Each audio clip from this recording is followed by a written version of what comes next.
یہ کہانی ہے اشفاق خان کی، جس کی زندگی میں ایک انوکھا طوفان آیا تھا۔ اس کے دو بڑے بھائی تھے، تینوں کی شادیاں ہو چکی تھی اور تینوں کے پاس اولاد جیسی نعمت بھی تھی۔ اشفاق خان کے دو ہی چھوٹے بیٹے تھے، باقی سب کی اولاد بڑی تھی۔ اشفاق خان اور اس کے دونوں بھائی ڈرائیوری ہی کرتے تھے۔ اشفاق خان تو لاہور میں ہی گاڑی چلاتا تھا۔ اشفاق کی 43 نمبر گاڑی سارے لاہور کا چکر لگاتی تھی، جبکہ اس کے بڑے بھائی لاہور سے پشاور تک جاتے تھے۔ خان ٹرانسپورٹ میں ان کے باپ شہروز کا نام کافی مشہور تھا۔ اسی نام کی وجہ سے انہیں معقول تنخواہ پر رکھ لیا گیا تھا۔ تینوں بھائیوں میں اتفاق تھا، سب پیار محبت سے رہتے تھے اور زندگی بہت خوبصورت گزر رہی تھی، اور شاید آگے بھی خوبصورت گزرتی اگر اشفاق کے ساتھ ایک برہنہ واقعہ پیش نہ ہوتا۔ اشفاق خان کی ڈیوٹی رات 11 بجے ختم ہو جاتی۔ وہ اپنی گاڑی اڈے پر دوسرے بندے کو دے کر سارا پیسہ جمع کروا کے گھر آ جاتا تھا۔ اس کے بڑے بھائی کا بیٹا حافظ تھا، وہ رات 12 بجے تک ٹی وی پر تلاوت سنتا تھا۔ اشفاق خان جب بھی رات کو گھر آتا تو بھتیجے کو کمرے سے تلاوت کی آواز آ رہی ہوتی اور بے اختیار اس کے قدم اپنے بھتیجے کے کمرے کی طرف چل پڑتے۔ وہاں کافی دیر بیٹھ کر تلاوت سنتا تو روح کو سکون پہنچتا۔ اس طرح اس کے دن بھر کی تھکاوٹ اتر جاتی اور پھر وہ سونے چلا جاتا۔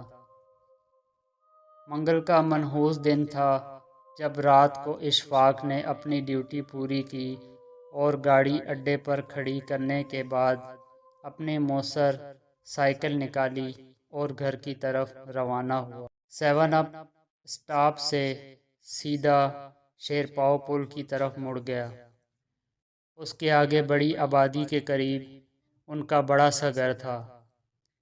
اس راستے سے گزرنے کے لیے اسے روزانہ قبرستان سے گزرنا پڑتا تھا۔ قبرستان سے چند قدم دور اس کی موٹر سائیکل نے چلنے سے جواب دے دیا۔ موٹر سائیکل کا پلگ شارٹ ہو گیا اور وہاں دور تک کوئی میکینک بھی نہیں تھا۔ واپس جاتا تو بہت دیر ہو جاتی۔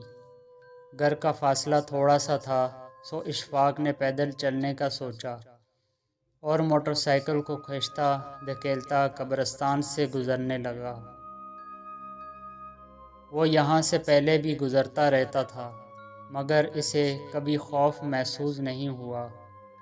آج نہ جانے کیا بات تھی کہ قبرستان میں قدم رکھتے ہی ایک پراسرار سی لہر اس کی ریڑھ کی ہڈی میں سرایت کر گئی۔ وہ خوفزدہ ہو کر چاروں طرف دیکھتا ہوا آگے بڑھنے لگا۔ اشفاق خان نے خود کو سنبھالا اور کافی حد تک کامیاب بھی ہو گیا، مگر کوئی تو پراسرار چیز ضرور تھی جو ماحول کو گواہ بنا رہی تھی۔ ابھی وہ قبرستان کے وسط میں ہی تھا کہ ایک عجیب سی آواز سنائی دی۔ وہ کسی عورت کی آواز تھی۔ پکی ٹائلوں سے بنی قبر کے پیچھے سے وہ آواز آ رہی تھی۔ اشفاق خان کا تجسس جاگ اٹھا اور آنکھوں میں خوف آ گیا۔ وہ آہستہ آہستہ قبر کے قریب گیا۔ عورت کی آواز اب واضح ہو چکی تھی، لیکن کافی کوشش کے بعد بھی اشفاق خان عورت کی آواز الفاظ کے مطلب نہیں سمجھ پا رہا تھا۔ وہ اور آگے بڑھا۔ روح افزا منظر اس کی آنکھوں کے سامنے تھا۔ ایک نوزائیدہ بچے کی کفن میں لپٹی لاش اور کھلی قبر۔ سب سے عجیب بات کہ لاش میں ایک عورت بالکل برہنہ، اس نے اپنے بال پوری طرح سے کھولے ہوئے تھے اور بچے کا کفن اتار کر کچھ کر رہی تھی۔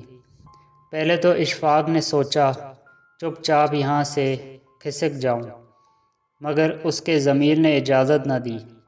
وہ عورت اس بچے کی لاش کی بے کر رہی تھی۔